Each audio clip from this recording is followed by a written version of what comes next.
y les voy a presentar este club de revista que habla sobre el score 4C Mortality para ver la mortalidad en pacientes con COVID-19. Entonces vamos a hablar sobre, digamos que el derrotero de esta charla va a ser cuál es la epidemiología actual del COVID-19.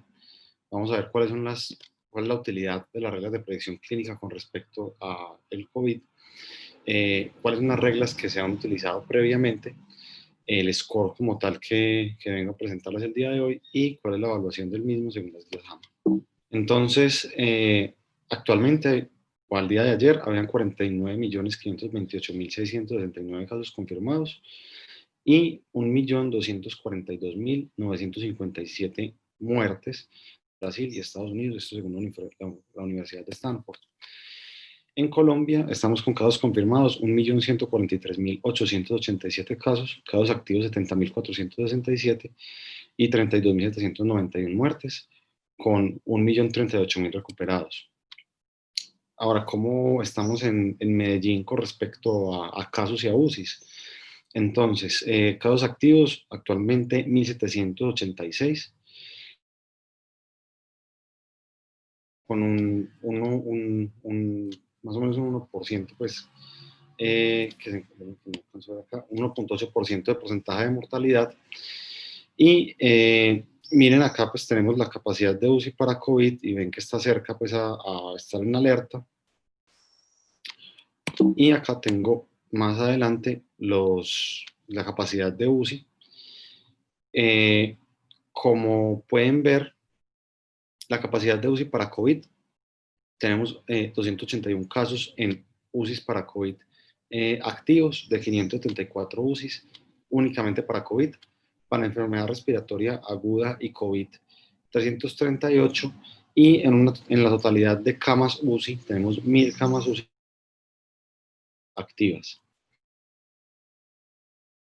Porque digamos que estamos llegando cerca, pues, a esa alerta, e incluso hace unas pocas semanas se habló de que habíamos alerta, baja un poco.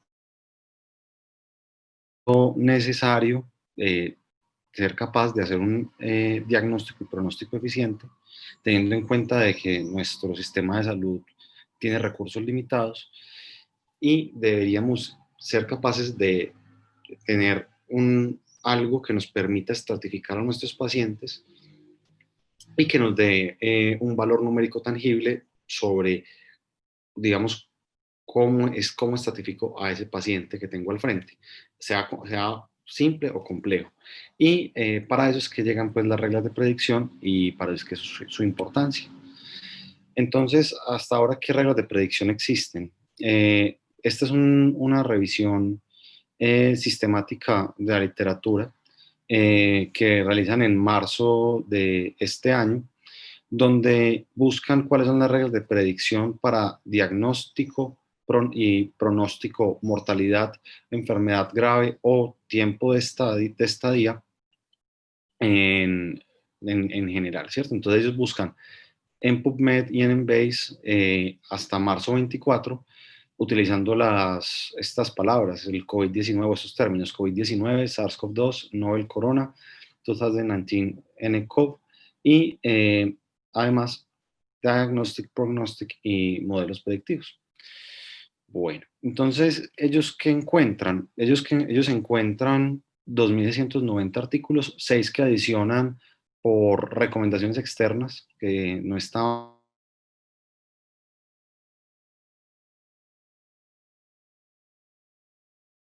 para una totalidad de 2.696 artículos. 2.611 fueron excluidos en la primera lectura y 85 fueron tomados para identificar cuáles podían servir para esta revisión. 58 de estos 85, por diferentes razones, entre ellos, pues, el artículo estuviera duplicado o que los métodos no fueran los adecuados, ¿cierto? O que fuera una carta al editor, o que simplemente no fuera un score pronóstico, pues los retiraron del artículo. Y quedaron 27 artículos. 3 para identificar el riesgo en la población general, 18 para como modelos diagnósticos para mortalidad, 2 para progresión de enfermedad a enfermedad grave y 2 para estadía en el hospital. Entonces, por acá tenemos los artículos que ellos encontraron para pronóstico, y en azul están los que utilizaron para enfermedad grave o para mortalidad, en estos circulitos que ven acá. Y ellos, bueno, olvidé decirles, ellos utilizaron una técnica, más bien como una lista de chequeo que se llama la lista PROVAST, que es para ver en modelos predictivos cuál es el riesgo de sesgo dependiente de 4 variables, que era la población como tal, cuáles eran la predicción, los valores, pues las variables predictivas que utilizaron, y también mira el desenlace y el análisis, ¿cierto? Y ya con esta escala o con esta medición pueden ver qué tanto riesgo tiene una escala pronóstica. Listo. Entonces, como les dije, en azul, en el círculo azul están las que midieron mortalidad. Y muchas de ellas no tenían validación o no hablaban de la discriminación como tal, solo estos mostraron un índice, pues que es el C-index, que es algo parecido a la área bajo la curva, y como pueden ver, todos quedaron con altos riesgos de sesgo según el PROVAST. Y acá están estas escalas pronósticas, según el PROVAST, dependiendo si eran problemas en la población, en los predictores, en el amarillo están todos los que estaban o con alto riesgo o que no fuera claro bien el riesgo de esto. Y como pueden ver, se puede decir que todas quedaron con algo de riesgo de sesgo. Muy bien. Ahora, en Medellín hay dos escalas que se están utilizando, que son el COVID-GRAM, o al menos pues que yo conozca, el COVID-GRAM que se está utilizando en el avión 13, y el News 2 que se está utilizando en Sura. Entonces, por esa razón traje a colación estos dos artículos para compararlos con el artículo que les traigo. Entonces, el COVID-GRAM sale en la revista de Medicina Interna de JAMA. Es un estudio que utiliza cohortes retrospectivas de 575 hospitales de China y hace una regresión logística que es a través de LASO, que simplemente eso significa que es una forma de hacer regresión que evita la varianza y que permite que las variables que son importantes para una regla de predicción queden dentro de la regla de predicción, y las variables que no son tan importantes puedan retirarse. Y de esta manera realizan un modelo predictivo y hacen miran su discriminación a través de la área bajo la curva. La discriminación es simplemente decir para decir sí o no, dependiendo del desenlace que yo estoy buscando, ¿cierto? Por ejemplo, si hay mortalidad o no hay mortalidad en X paciente. Listo. Entonces, los resultados fueron 1.590 pacientes y hicieron un con 710 pacientes. ¿Cuáles fueron las variables que ellos identificaron? Alguna normalidad en radiografía, hemoptisis, disnea, que tuviera alteración de la conciencia, el número de comorbilidades, cáncer, el ratio neutrófilo-linfocitos, el lactato deshidrogenasa y la bilirrubina. Les tengo en rojito pues como la radiografía y la lactato deshidrogenasa, ya que son pruebas que pues aunque son, pues digamos que nosotros tenemos disponibles en terceros niveles, probablemente hay lugares donde no las tengan, ¿cierto? No siempre la radiografía sí es más disponible, pero el lactato deshidrogenasa sí es un poco más difícil pues de realizar. En tercer nivel pues sí es fácil, pero digamos que no es tan generalizable si no tuviera esta variable. Y aquí está el OR de cada una de estas variables que les acabo de comentar, que todas eran estadísticamente significativas. Y esta es la cohorte de validación que les estaba comentando. Nuevamente, van a ver la diferencia de los números a comparación del artículo que les traigo a colación. Y tener en cuenta que es un artículo retrospectivo, ¿cierto? Que utilizó datos retrospectivos y que esto también puede llevar a riesgo de sesgo en, las, en los pronósticos.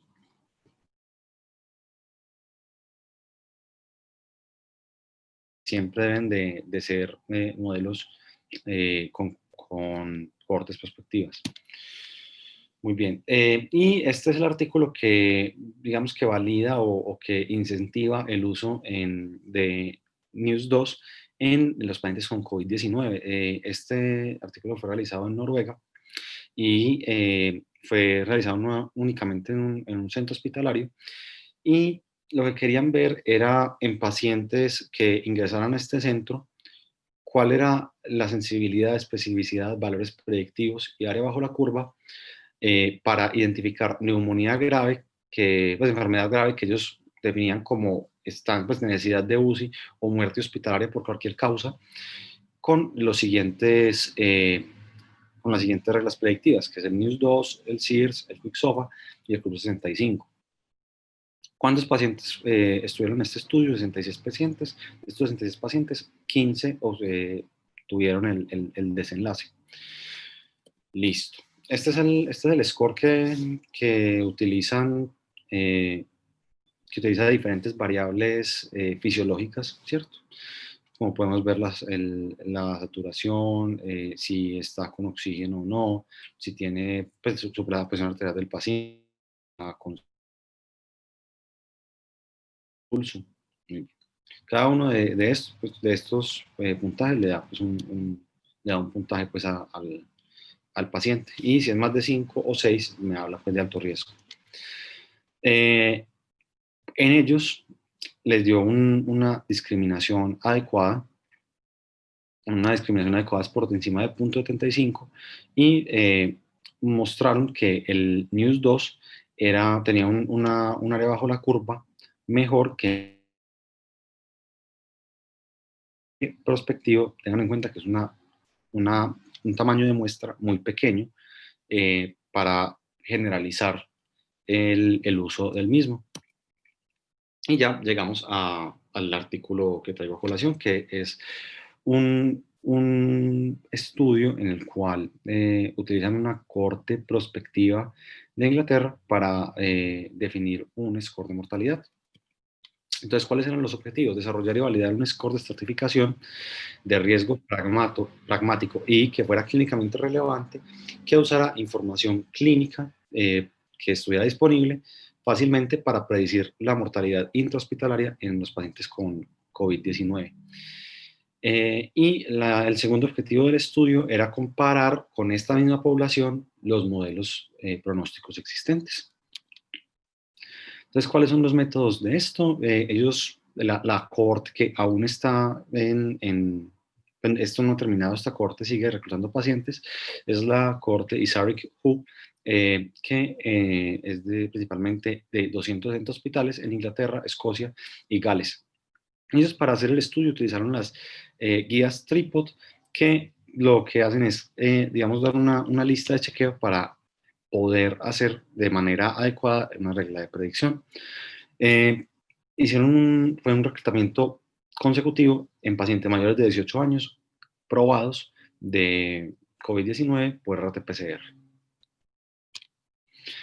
La recolección de datos se realizó con un formato preespecificado de reporte de caso y se identificaron, además de variables sociodemográficas, el índice de comorbilidad de Charlson que identifica la enfermedad cardíaca crónica, enfermedad respiratoria crónica, enfermedad renal crónica, enfermedad hepática crónica, demencia, enfermedades neurológicas crónicas, enfermedades de tejido conectivo, diabetes, SIDA, VIH, malignidad, y la obesidad como tal no está dentro de este índice, pero lo agregaron por digamos que lo que ha mostrado, pues lo que mostraron las cohortes iniciales chinas y de otros lugares, que la obesidad era mostrando que la obesidad era un factor de riesgo importante.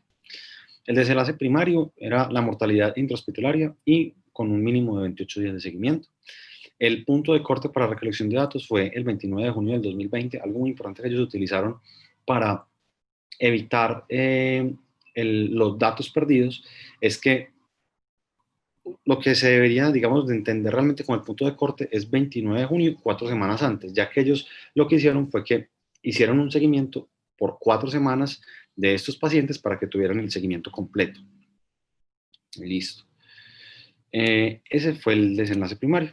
Entonces, ¿cuáles fueron las variables que ellos utilizaron y cómo las identificaron? Entonces hicieron una revisión sistemática de la literatura en Embase, en WhoMedicus y en Google Scholar con los términos de búsqueda, neumonía, sepsis, influenza, COVID-19, SARS-CoV-2 y coronavirus combinado con score y pronóstico, y no tenía ninguna restricción de lenguaje o fecha. Las variables que ellos incluyeron, lo más importante es que estuvieran disponibles, y la idea que es que fueran pues no solo disponibles en la cohorte ISARIC, sino que también fueran disponibles en general, es decir, que fueran variables de fácil consecución. Los biomarcadores comunes también se utilizaron, y se excluyeron las variables que tuvieran más del 33% de pérdida en la cohorte. Acá les traigo cada una de estas variables y por qué fueron escogidas, ¿cierto?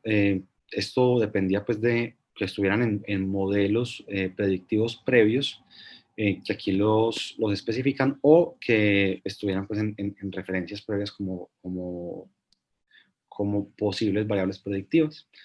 Entre ellos la edad, el sexo, la enfermedad cardíaca crónica, pues todo esto que son los del índice de Charlson, y el número de comorbilidades. Como signos clínicos, la frecuencia respiratoria, la saturación de oxígeno, la presión arterial, la temperatura, la frecuencia cardíaca y la escala de coma de Glasgow. El FIO2 y el pH no se pudieron obtener por pérdidas de más del 33%. Laboratorios incluyeron en el análisis hemoglobina, la cantidad de blancos, neutrófilos, linfocitos, plaquetas, sodio, bilirrubina total, urea, creatinina, PCR. Listo. Entonces, como les dije, preferiblemente que las variables tuvieran una pérdida de menos del 33% en la cohorte, y cuando habían pérdidas que eran menos del 33%, hacían una imputación múltiple con 10 iteraciones, que simplemente es lo que intentan hacer, es pues no predecir cuál es el valor de estos valores perdidos, para no darlos como perdidos, sino para poder utilizar dentro del análisis, y así poder utilizar la mayor cantidad de datos disponibles. El modelo fue entrenado hasta mayo 20 del 2020, y las variables continuas fueron categorizadas para volverlas variables categóricas. Estos fueron los pasos que utilizaron: un modelo aditivo para poder utilizar estas variables continuas a una regresión logística, una inspección visual de las variables continuas, identificar cuáles eran los puntos, una regresión por técnica Lasso y estimación relativa, que es lo que les dije que hicieron también en el COVID-GRAM, y es identificar, disminuir la varianza y identificar cuáles son las variables que realmente sirven para el score pronóstico, identificar cuáles.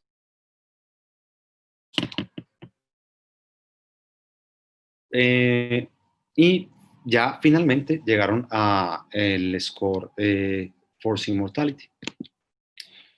Hicieron un control externo con la validación artificial utilizando el programa XGBoost. Utilizaron todas las variables candidatas, allí no hicieron ninguna restricción, y dividieron la población inicial en 80% para entrenamiento y 20% para validación, al menos en este momento, que pues en este caso que estamos hablando pues del modelo de inteligencia artificial, identificando el área bajo la curva, y con un intervalo de confianza del 95%. En la validación del modelo, entonces, fue del 20 de mayo hasta el 29 de junio. Entonces, miren que hasta el 20 de mayo fue la cohorte derivativa. Y del 20 de mayo al 29, el 29 de junio fue la cohorte validativa.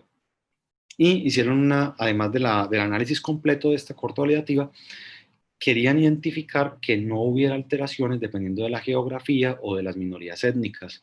Entonces hicieron un análisis de sensibilidad tanto por geografía como por norte y sur del Reino Unido, que ellos refieren pues que hay disparidades socioeconómicas, y también con respecto a minorías.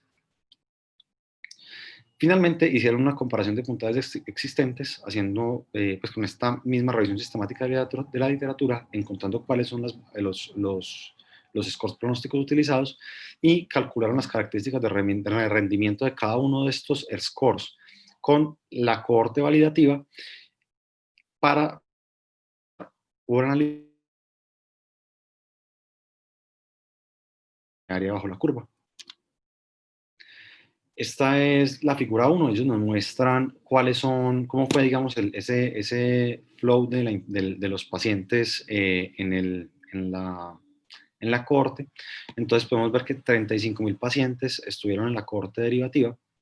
De estos intentaron pues que 41 variables ingresaran pues al modelo. De estas 41 variables, 7 se juntaron en una, que era el número de comorbilidades, y 13 variables fueron excluidas por pérdidas de más del 33%, que fueron las que ya les comenté. Hicieron imputación múltiple para las variables que tuvieran pérdidas de menos del 33%, y finalmente hicieron los modelos LASSO, que ya les comenté, y al mismo tiempo el modelo de inteligencia artificial para comparar con el modelo común.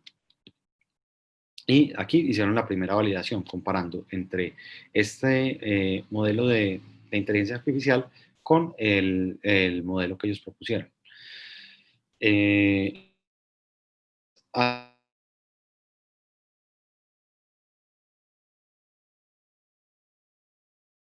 Hicieron una validación geográfica con pacientes del norte del Reino Unido y del sur del Reino Unido. Y finalmente hicieron la comparación. Entonces, esos son los resultados de la cohorte derivativa y la cohorte validativa. La cantidad de desenlaces que tuvieron, 11.426 muertes en la cohorte derivativa y 66.729 en la cohorte validativa, para un 32% de pacientes con desenlaces y un 30% de desenlaces en estas cohortes. Como pueden ver, las diferentes variables están bien representadas, o sea, hay buena cantidad de pacientes en cada una de las variables. Probablemente en las variables que menos están representadas son las minorías étnicas, como pueden ver, pues en asiáticos del sur, en asiáticos del este, en pacientes morenos, y en otras minorías étnicas pues son porcentajes bajos en las dos cohortes. Por lo demás, incluyendo todas las variables de índice de Charson de punto bajo en la enfermedad hepática crónica, por lo demás, todas estuvieron bien representadas. ¿Listo? Eso es muy importante para ver si, pues digamos que para identificar, pues para las preguntas de la guía HAM, para que lo tengan presente. Listo. Esas fueron las diferentes variables que terminaron estando en el modelo, que es la edad, el sexo, el número de comorbilidades, la frecuencia respiratoria, saturación, Glasgow, PCR, y ahí me falta urea. Entonces, ¿cómo hicieron esta inclusión de las variables? Ellos, como les dije, el modelo LASSO permite identificar cuáles son las variables que realmente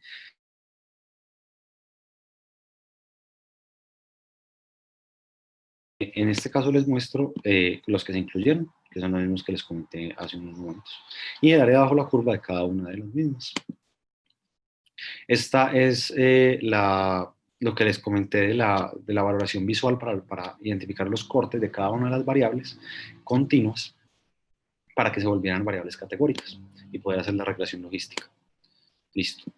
Y estos son los puntajes que le dan a cada una de estas variables para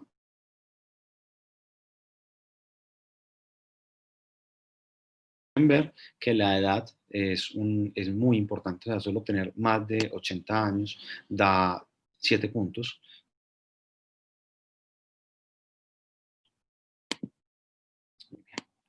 Entonces, siempre en, las, en la predicción, en los modelos predictivos, tenemos que ver dos cosas. Tenemos que ver la discriminación y es qué tan bueno es nuestro modelo para decir si predice o no lo que estamos buscando, por ejemplo, la mortalidad, ¿sí? Y para eso se utiliza el área bajo la curva. Más de .75 quiere decir que tiene una muy buena discriminación. Y como pueden ver, tanto en la cohorte derivativa como en la cohorte validativa, mostró una buena discriminación. Y comparándolo con el modelo de inteligencia artificial, son muy parecidos, siendo este mucho más simple, ¿cierto? Porque acuérdense que en el de inteligencia artificial, lo que ellos hicieron es que no excluyeron ninguna variable, sino que metieron todas las variables y que este mismo programa que es el XGBoost intentara predecir mortalidad. Y este es un score que también nos ayuda a identificar la discriminación de la variable. Se habla que 0 es que tiene una discriminación perfecta y 1 es que no tiene, bueno, tiene una buena discriminación, eso no logra discriminar. Y entre más se acerque a 0, significa que la variable tiene mayor probabilidad de discriminar. Y como pueden ver, dio un score de Beer bajo, es decir, que tiene una buena discriminación. Y finalmente tenemos que ver la calibración de este modelo. Entonces, la calibración, ellos acá muestran una gráfica esta gráfica de calibración es con la cohorte validativa.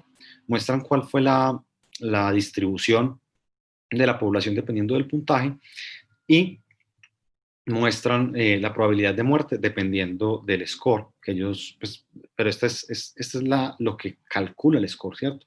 Y finalmente comparan el score con la verdadera mortalidad. Y como pueden ver, la calibración es muy buena. Miren, visualmente se ve una línea encima de la otra. Y la calibración, les explico un poco qué significa eso. Si mi modelo predictivo tiene una buena calibración, quiere decir que la mortalidad que yo estoy viendo, el número total, es parecido a lo que me está prediciendo el modelo.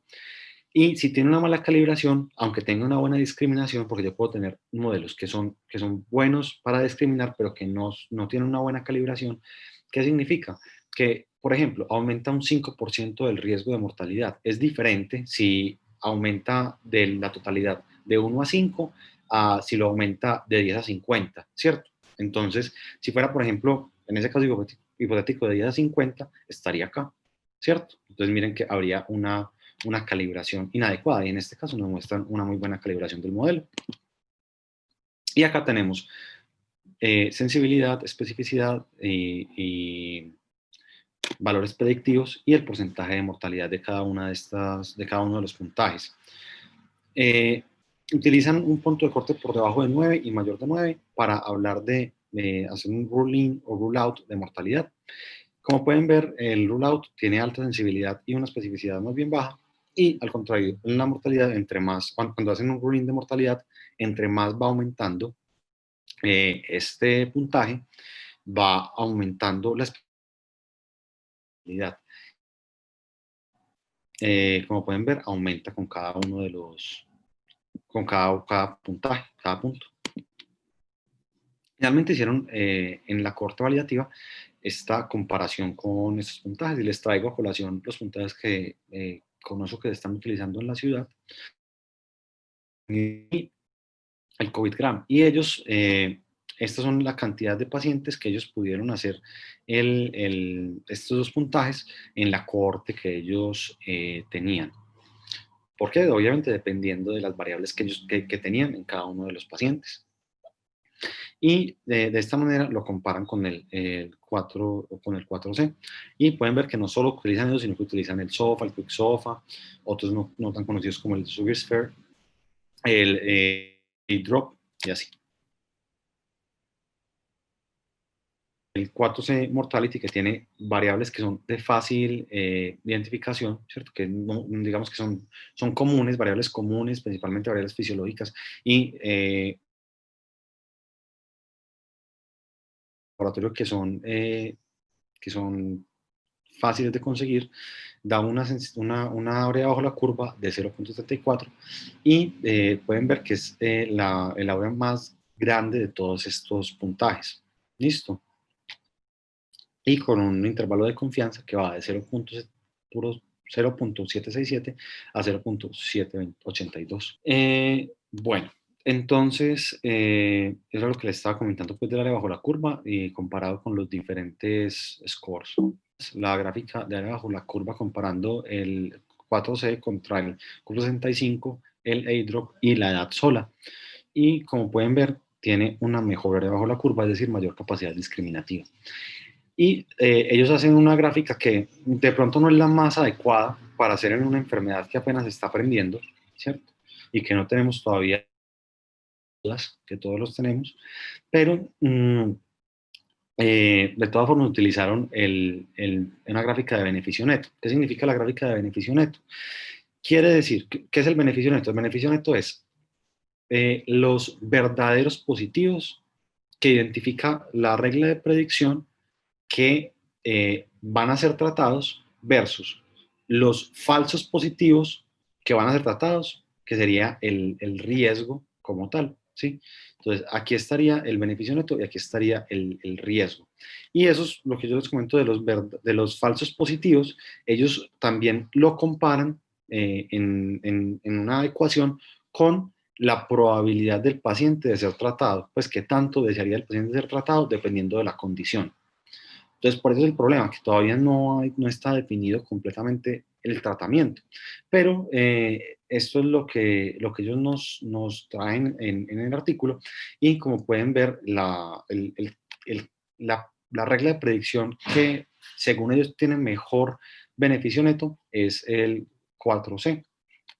De todas formas, como les digo, esto es de los problemas que tienen estas gráficas de beneficio neto es cuando se utiliza en enfermedades que apenas están siendo investigadas, o sea, que aún no tenemos una base científica sólida para el tratamiento. Entonces, y que es tan variable, ¿cierto? Porque pues de esto salen cosas todos los días. De todas formas, con la gráfica del área bajo la curva podemos hablar de que nuestro modelo realmente tiene una buena discriminación, que es lo que nos debería importar. Y acá tenemos la mortalidad en la cohorte derivativa y variativa de cada uno de los puntajes. Y pueden ver que entre más alto, pues aumenta más la mortalidad. Bueno, entonces, ¿cuál es la discusión que hacen los autores sobre esto? Entonces, nos dicen que algo muy bueno de este modelo es que son variables que están fácilmente disponibles, que este modelo logra una muy buena discriminación y calibración, que son cosas muy importantes dentro de los modelos pronósticos, que comparando con la inteligencia artificial es favorable el puntaje del modelo. Problemas que los datos perdidos fueron comunes y que los predictores se tomaron dependiendo de su disponibilidad. Pero tengan en cuenta que aunque fueron datos perdidos, aún con los datos perdidos, fue muy buena. Y otro problema que, bueno, algo bueno, eso es bueno, que es la totalidad de comorbilidades, ¿cierto? Se vuelve más fácil simplemente decir tiene una o dos comorbilidades versus decir que, la, que hay que sumar cada una de las comorbilidades. Problemas. Entonces, bueno, otras cosas buenas, el análisis de sensibilidad que lo hicieron con minorías y geografía, tener en cuenta pues que las minorías pues estaban muy poco representadas, entonces todavía faltaría pues, digamos que uno quedaría completamente tranquilo pues con utilizar este score en otras, digamos, latitudes, en otros, por ejemplo, la comunidad latina, pero digamos que hasta ahora es el score que pues mejorcito que hay, ¿sí? No se puede evaluar algunas variables, algunos scores pronósticos como el APH o algunos scores de COVID, ya que utilizaban variables que estaban perdidas en gran cantidad de la cohorte, o que utilizaban tomografía o biomarcadores no comunes, por ejemplo, interleuquina 6. Algunas comorbilidades que no se incluyeron fue la hipertensión, y esto pues es algo que es tan frecuente. Yo pensaría que también es algo que les faltó. Accidente cerebrovascular no se incluyó, infarto agudo tampoco no se incluyó. Dentro de la totalidad de los pacientes, hubieron 3,3% que tuvieron episodios incompletos, es decir, no pudimos identificar si tenían el desenlace o no, pero de todas formas es una población extremadamente grande, 35.000 personas y 25.000 personas, entonces digamos que uno no quedaría tan intranquilo. Los modelos que se utilizaron, que se utilizó, el modelo que se utilizó acá, importante, no se puede utilizar en la comunidad, solo en pacientes que van a ser hospitalizados, y es importante hacer validación externa de este modelo, ya que únicamente se realizó en pacientes de la, eh, del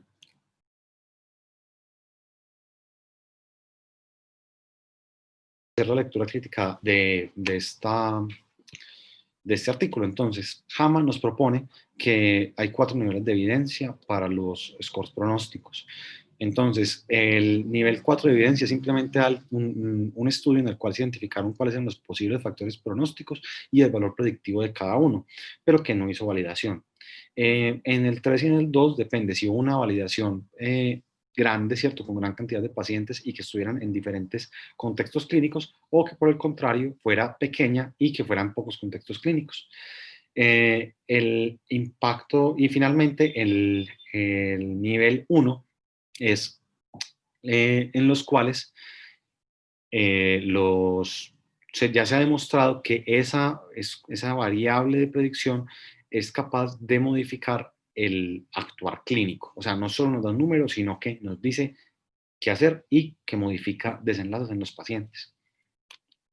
Entonces, ahora, con los estándares metodológicos, fueron todas las variables predictoras importantes incluidas en el proceso de derivación, pues en la cohorte derivativa. Sí, no, como pueden ver, una gran cantidad de variables fueron incluidas que estaban disponibles, pero otras que eran de pronto algunos biomarcadores, ¿cierto? O incluso tan importantes y tan comunes como la hipertensión no fueron incluidas.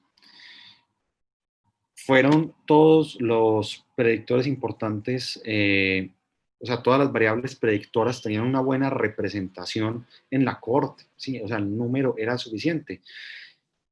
En las que se identificaron, sí, pues en las que no se incluyeron, pues obviamente pues no había representación de las mismas.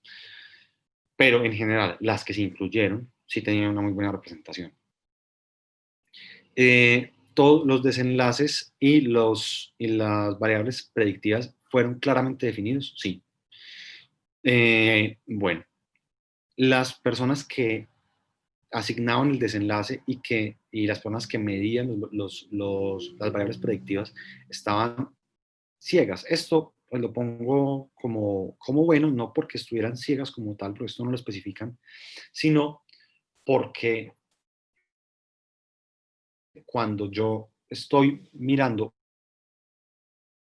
me da riesgo de sesgo. Me explico. Es diferente yo medir mortalidad, que es un desenlace duro y que pues o se muere o no se muere, versus, por ejemplo, calidad de vida, que es algo más objetivo, ¿sí?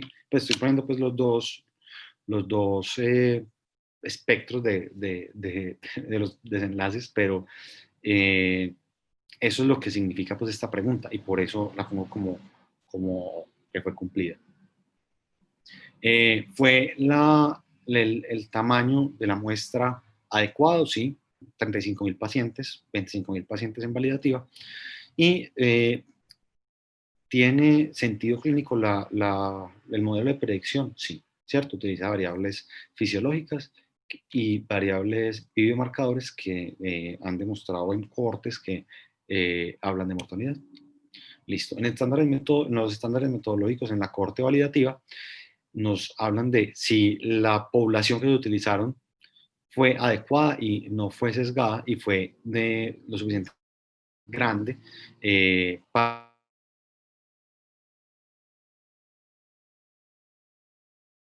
de la población dependiendo de los puntajes del score y pues incluyeron, digamos que los dos, toda la población sin incluir, pues obviamente los que estuvieran, que no fueran hospitalizados. Un 100% de seguimiento de los pacientes, sí, pues hasta ahora solo nos dicen que hubo una pérdida de 3.3 enlace como tal. Y acá nos hablan, si estas preguntas no las incluí, ya que hablan más de modelos pronósticos más dirigidos a diagnóstico, más que a...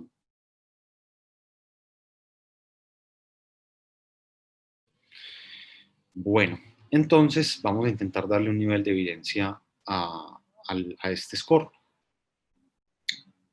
Para mí es un nivel de evidencia, digamos que 2.5, entre 3 y 2. ¿Por qué? Porque fue una validación grande.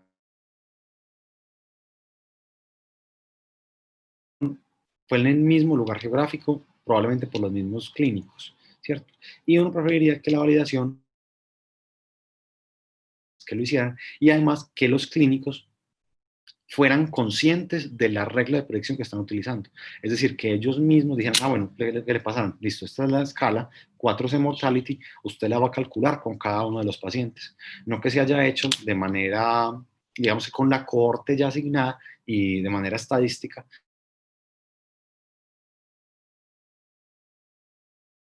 clínica, ¿cierto? Ese es uno de los problemas grandes de este modelo y que no está en mejores, en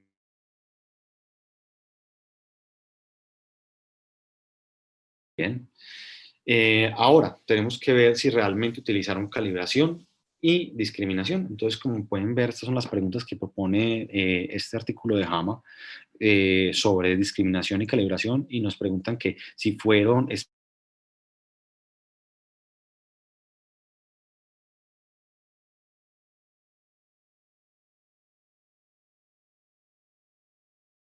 Ahora, ¿cuál es la capacidad realmente bueno para discriminar? Sí, tenía una discriminación adecuada. ¿Qué tan bien calibrado está el modelo? La representación visual es consistente con de que esté bien calibrado, y sí, ¿cierto? Y esta parte, pues la última pregunta no la contesto, ya que ellos utilizan una forma de comparación diferente a la que ellos hicieron, entonces digamos que no se puede contestar la última pregunta.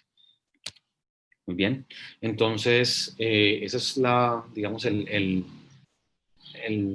la última parte de la charla y hay algunos expertos que están en nuestra, pues, escuchando pues la charla y que le daré la potestad al doctor Jaimes para que abra los micrófonos de las personas que desean participar, entre ellos pues expertos de la León 13 y del San Vicente. Excelente, Juan, muy bien, muy buen trabajo, felicitaciones. Antes de escuchar a los colegas, yo creo que es importante precisar dos conceptos acá para todos. Esta idea de la predicción o de los modelos predictivos es relativamente reciente en la literatura médica, en la literatura científica. Hace relativamente poco tiempo está formalizado el tipo de artículos o el formato de los artículos que deben llevar estas propuestas, que es específicamente lo que se conoce como el trípod. El trípod es la guía para publicar artículos relacionados con predicción. Y segundo, desde el punto de vista analítico de este tipo de estudios, también hay las herramientas también son relativamente recientes. De hecho, lo que nos mostró Juan en la parte final del análisis es un ejercicio muy juicioso de tratar de adaptar las guías con las que comúnmente analizamos literatura, según la propuesta de JAMA, porque esas guías de lectura se concentran muy en modelos predictivos, pero relacionados con diagnóstico. Ese concepto de las reglas de predicción clínica se ha trabajado un poquito más desde la perspectiva de diagnóstico y hay diferencias sutiles. Entonces es un ejercicio muy interesante el que ha hecho Juan para tratar de adaptar esas guías de modelos predictivos de diagnóstico para que nos resuelvan dudas acerca de la validez y aplicabilidad de los modelos predictivos de pronóstico. Y en ese sentido, también desde el punto de vista de la evaluación mucho más formal de los artículos, ya cuando se está pensando en hacer revisiones sistemáticas, que esas son herramientas un poquito más dispendiosas de hacer, que no se utilizan para la práctica habitual, también esa propuesta de evaluación formal de los modelos predictivos es bastante reciente. El PROVAST, que fue el documento que mencionó inicialmente Juan, debe tener apenas un par de años en la circulación disponible pues para el uso en medicina clínica. Entonces, esta es una propuesta reciente que ha tomado mucha relevancia a partir del problema de la pandemia que tenemos ahorita. Entonces, por acá tenemos los profesores de la sección, está el doctor Cataño. Juan, su percepción, por favor, acerca de esta propuesta de análisis. No sé si Hola, sí, buenos días. ¿Aló? Listo, hermano, hágale. Listo, bueno, buenos días a todos. Sí, mira, el uso de este tipo de escalas predictivas, no solamente ahorita en COVID, sino que es algo que se viene utilizando también en sepsis, en neumonía y en otro tipo de enfermedades en donde uno lo que busca es de alguna manera anticiparse a lo que puede ser un desenlace independiente de cuál sea el que se elija. A veces es mortalidad, a veces es necesidad de hospitalización, necesidad de intubación. Son todas escalas muy válidas, pero que hay que mirarlas con cuidado en el sentido de la validez que puedan tener para la aplicabilidad en las diferentes poblaciones. El que haya funcionado en una no significa que pueda funcionar en todas, y sobre todo en un medio con los recursos que nosotros tenemos y con una variabilidad tan grande en la disposición de esos mismos recursos.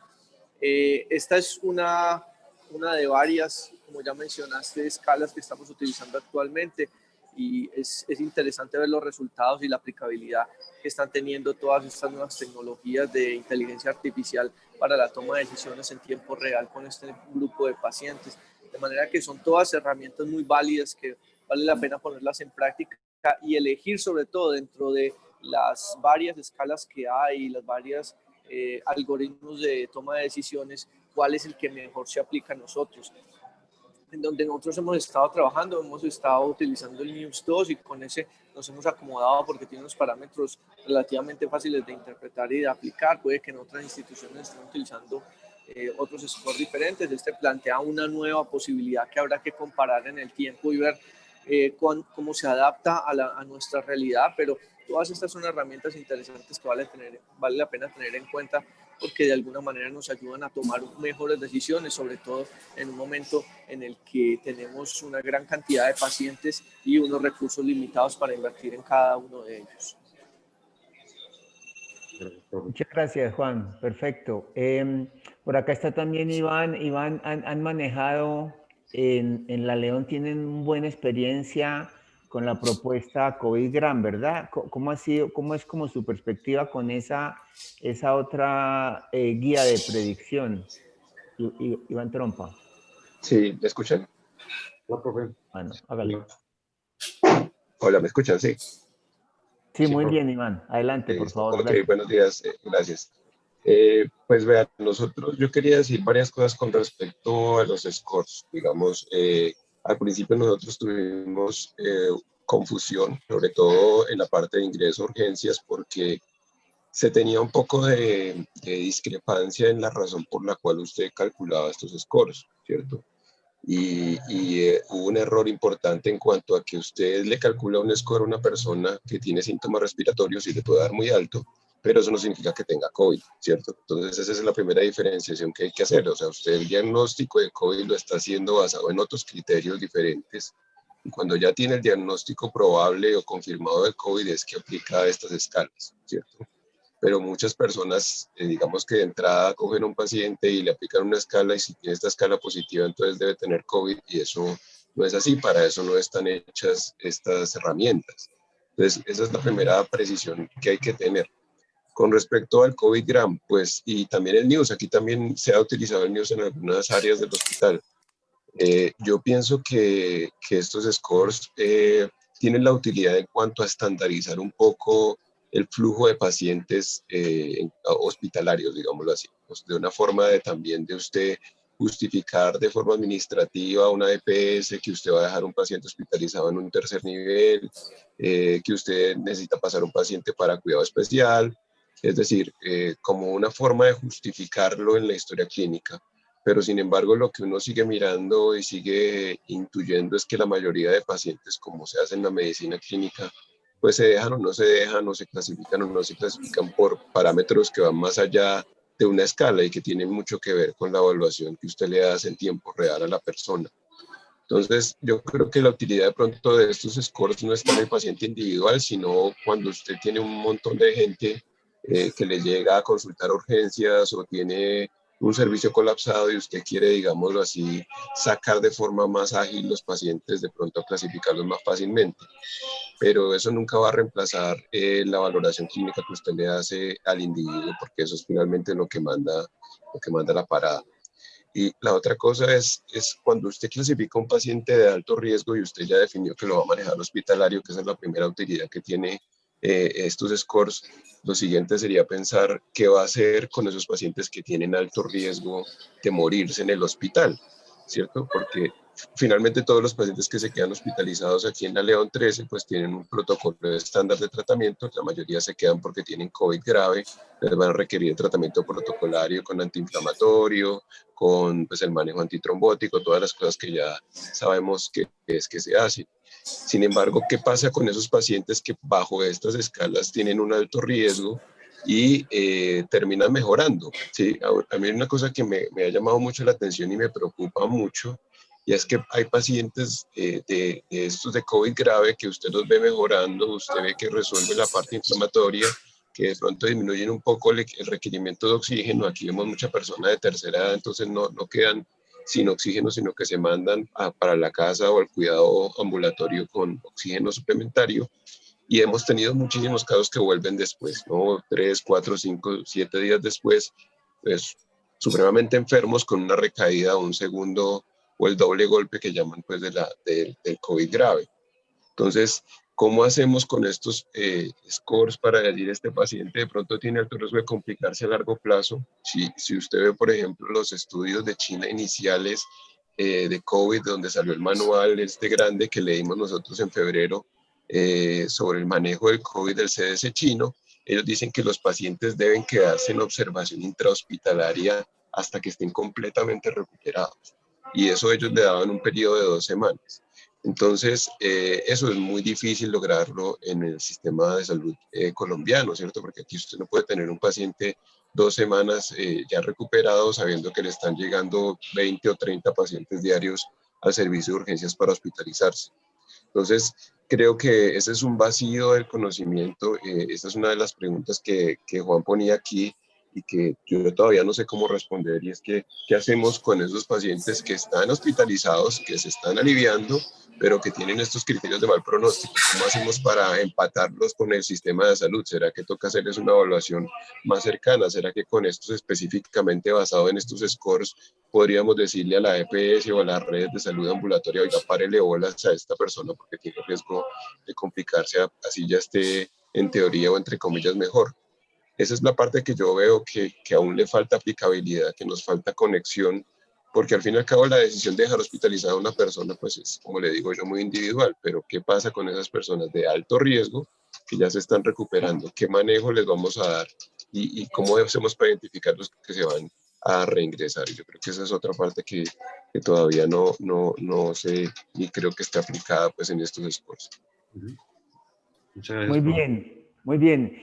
Hay unas consideraciones adicionales también a lo que mencionan Iván y Juan Carlos, y es, hay un concepto muy importante en el cuento de predicción, y lo mencionó también Juan en lo de el nivel, digamos, de conocimiento, porque hay un concepto clave que es la idea de la validación. Miren que todos estos modelos, independiente pues de su calidad, de su complejidad, se han desarrollado en poblaciones genética, biológica, epidemiológicamente, incluso desde el punto de vista social, muy diferentes. Y eso vale yo creería en lo que hemos trabajado acá en el cuento de la predicción, vale para todo, no solamente para enfermedades infecciosas, donde es mucho más obvio encontrar diferencias entre poblaciones, sino para enfermedades crónicas, para enfermedad cardiovascular, para neoplasias. El concepto de la validación externa de los modelos predictivos es fundamental para que uno pueda poner esos resultados en contexto. Y hay situaciones puntuales de cada modelo que son muy particulares. Por ejemplo, el News es un puntaje muy viejo que se ha utilizado en el Reino Unido hace mucho tiempo para la caracterización general del paciente que le llega por urgencias en términos de pronóstico. No sé si el News es sencillo, es muy reproducible, pero si somos estrictos, no está metido en el contexto específicamente en la infección por COVID, por este coronavirus que es tan particular. Y en la propuesta, el COVID-GRAM, la propuesta china, que fue, digamos, cuando salió el gran boom de los modelos de pronóstico en COVID, ese fue indudablemente el que tuvo mejor, el que estaba mejor desarrollado, mejor validado. Ellos ofrecieron incluso su modelo online para poder hacer los cálculos rápidos. Es un modelo muy particular para la población, para los asiáticos. Hay ciertos aspectos clínicos que uno no ve siempre llamó mucho la atención que la definición del compromiso radiológico era tan inespecífica que la hemoptisis probablemente es algo que existe en cualquier contexto.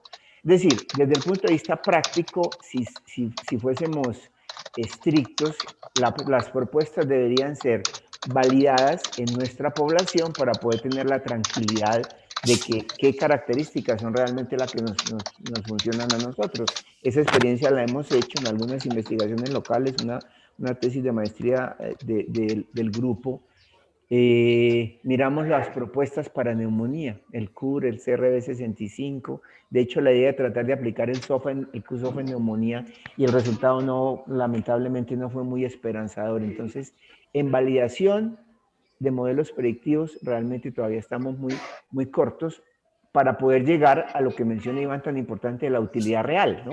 ¿Qué tanto nosotros realmente resolvemos preguntas del día a día en un paciente con base en un modelo de puntaje, aunque aunque el modelo, digamos, que esté validado en nuestro medio? Acá hay una pregunta, Juan, una pregunta del doctor Atencia. ¿Cómo hicieron los autores para tener a todos los pacientes en el mismo punto del espectro de la enfermedad? ¿Hay pacientes que consultan muy rápido, muy tardíamente? ¿O se tomaron varios grupos dependiendo del tiempo de inicio de los síntomas? Juan Esteban, No, en hágale. realidad, para la respuesta a esa pregunta, pues tendríamos que ver cuáles fueron la forma de aceptar a los pacientes en la cohorte, y era simplemente que fueran pacientes mayores de 18 años y que tuvieran un RT-PCR positivo ingresados por hospital, pues por vía hospitalaria, ¿cierto? O sea, no se hizo ningún tipo de restricción. Como pueden ver, acá les voy a mostrar una gráfica que es la cantidad de pacientes dependiendo del score, ¿cierto? Obviamente es una gráfica tipo campana de Bell, en la cual entre más lejos o más, pues entre más alto esté el score o menos el score, pues va a dar menos cantidad de pacientes. Esta en la cohorte validativa.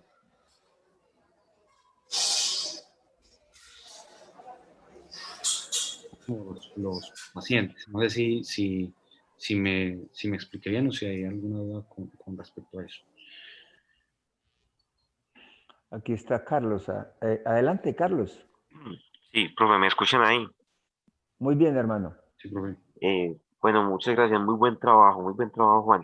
Yo lo preguntaba es por lo siguiente, porque la misma guía dice que uno tiene que asegurarse que el espectro de la enfermedad de los pacientes sea la misma. Es decir, es muy distinto aplicar las escalas, en la que yo estoy de acuerdo con lo que han dicho previamente, en pacientes que apenas tienen síntomas muy leves o que, por ejemplo, consultan a un centro de primer nivel por una tos muy leve y están asustados porque pueden tener un COVID grave, así uno deriva a la escala de pacientes que consultan, por ejemplo, muy tardíamente a hospitales de cuarto nivel.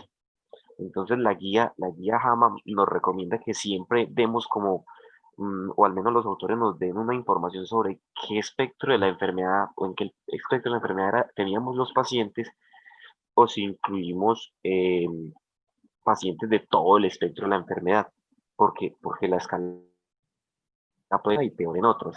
Me explico, los pacientes leves, si uno calcula estos puntajes, puede de pronto, no sé, falsamente decir que no necesitan hospitalización cuando la evolución no ha sido suficiente para ver si el paciente se empeora. Y obviamente, claro, en pacientes muy enfermos la escala puede comportarse mejor y tener tasas bajas como las tiene de falsos negativos al incluir pacientes que tienen riesgo de morir dentro de los pacientes que les da alto el score, que sería pues un 4C por encima de 15, 13, pues viendo los puntajes. Yo Entonces, tenía otra, sí. sí. Algo que yo le iba a comentar es que algo también que hay que tener muy en cuenta es que solo fueron pacientes hospitalizados. Es decir, este score no sería adecuado para los pacientes leves que se ven por consulta y que no se decide bajo criterio médico hospitalizar. Entonces, en eso tiene toda la razón, profe. Ok, sí. Juan, y otra cosa, hay cosas, o digámoslo así, variables independientes que definitivamente tenemos evidencia experimental que pueden cambiar el desenlace, como el uso de terapia antiinflamatoria, el uso de dexametasona específicamente. Hubiera sido muy interesante, con el tamaño de muestra que tenían estas personas, estos autores, ver cómo le iba a esa variable. Es decir, cambia en algo la predicción si el paciente, por ejemplo, tenía terapia antiinflamatoria. Eso sería muy bueno porque permitiría evaluar en retrospectiva qué ocurre con la dexametasona en una población muy amplia de pacientes. Pues tenemos el estudio Recovery que mal que bien es un estudio hecho en plataforma web y tiene información disponible muy escasa, pero en esta donde teníamos de pronto más información, ver si esto se comportaba como una variable pronóstica, lo mismo que la intubación y el modo ventilatorio y la tromboprofilaxis, que muchos intensivistas a uno le dicen cuando uno les manda al paciente más enfermo, uno envía al paciente, he tenido varias experiencias donde envía al paciente con un angiotac previo a la UCI y el paciente tiene una embolia pulmonar, ¿cierto? Hemos tenido varios esa experiencia, eh, entonces hubiera sido muy bueno que incluyeran esas variables, no sé si en los apéndices suplementarios se incluyeron estas que le comento, el uso de esteroides, el modo de ventilación y la tromboprofilaxis. No, profe, ninguna de las tres las incluyeron. Ninguna de las tres. Hubiera sido muy bueno. De todas formas, la corte está en curso. Es una corte que no ha parado. Ojalá pues saquen próximas investigaciones con respecto a eso. Nada terapéutico, de hecho, ese es un muy Ujú. buen punto, Carlos y compañeros. Y no solamente para COVID, para todos estos, o para todos no, pero para la gran mayoría de modelos predictivos, sobre todo en las condiciones agudas, los aspectos terapéuticos de la condición, con respecto a la condición, rarísima vez son tenidos en cuenta en el modelo por diferentes circunstancias. Pero esa es una limitación sustancial que se vive en todas partes, en el alta del paciente con falla cardíaca, en el paciente crítico, en UCI. Todo esto que ustedes han oído nombrar, el CUSOFA, el Apache, este modelo 4C para COVID, los CRDEX, CURT65, todos ellos establecen con base en ciertas características iniciales del paciente el pronóstico posterior, pero ninguno de ellos tiene en cuenta cómo se atiende el paciente una vez se identifica con esa condición. Entonces, esa es una gran falencia. En este mismo número de BMJ salió otro modelo predictivo mucho más amplio porque contemplaba también pacientes ambulatorios y el editorial acompañante menciona esa dificultad que es constante en los modelos predictivos y es que no tenemos el componente terapéutico, porque es que no es lo mismo estar grave en ciertas condiciones de atención apropiada, digamos, razonablemente buena, utilizando ciertas terapias aceptadas, a estar igualmente grave, pero en condiciones de manejo con mucha más limitación. Entonces, ese es un problema fundamental para este y para todos los modelos de pronóstico que tenemos, o para la mayoría, por lo menos, de los que tenemos circulando. Por acá está, yo no sé si Juan Carlos está levantando la mano, yo no sé manejar muy bien este aparatejo. Juan, ¿quiere comentar Sí, algo, Juan Carlos? sí, una cosa final que mencionaban Iván y tú, y que es muy importante y que tiene que ver con la validación externa de estas escalas y de muchos otros estudios, es la genómica. porque obviamente no tenemos la capacidad a nivel mundial todavía de analizar la genómica de las poblaciones y que no permite comparar, por ejemplo, una población en Reino Unido con lo que somos nosotros. Y esto definitivamente tiene mucho que ver con los desenlaces, en este caso de las enfermedades infecciosas, porque vemos, por ejemplo, lo que sucede con la genómica en farmacología, cómo personas que toman el mismo medicamento a la misma dosis, tienen el mismo peso, tienen diferencias en los niveles que alcanzan de un antibiótico en un momento dado o de un antirretroviral, y se debe a la forma como todos asimilamos desde el punto de vista genético diferente, no solo los medicamentos, sino también las infecciones. Entonces, a futuro, estos algoritmos de inteligencia artificial que se están utilizando y que se van a utilizar, van a tener que incluir la genómica dentro de su análisis, porque es lo que finalmente va a permitir que se le dé validación externa a una escala en particular y que sea verdaderamente comparable, y que es lo que finalmente está explicando por qué vemos pacientes jóvenes sin comorbilidades que están falleciendo de COVID y uno no se explica finalmente qué fue lo que pasó, y tiene mucho que ver con la genética propia del paciente y de la forma como interactúa un agente infeccioso con esos factores genéticos en particular que permiten que en un momento dado una enfermedad infecciosa pueda llevar al traste con la vida del paciente o que se recupere o incluso que sea asintomático. Súper, de acuerdo. Bueno, qué pena con todos, nos pasamos 8 minuticos, pero creo que valió la pena porque fue un excelente trabajo. Muchas gracias a todos por su atención, a los colegas de infectología por su valioso apoyo y a Juan por su excelente presentación del Club de Revistas. Gracias a todos y nos seguimos viendo en las actividades del departamento.